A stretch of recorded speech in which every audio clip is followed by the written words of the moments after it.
أديت الأمانة أمام الله وأمام الناس، ولم أفرق بين سني وشيعي، وحرصت على أن أقف مع النواب في مسؤولياتهم. بهذه الكلمات رفع الحلبوسي جلسة البرلمان إلى إشعار آخر.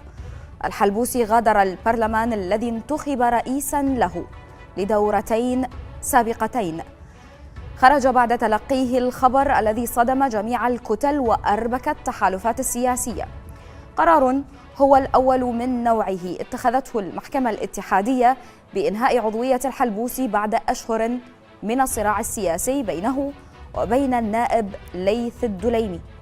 المشهد السياسي يزداد تعقيدا، خصوصا مع اقتراب موعد الانتخابات ودعوة الصدر أتباعه إلى تقليل شرعيتها بعدم المشاركة.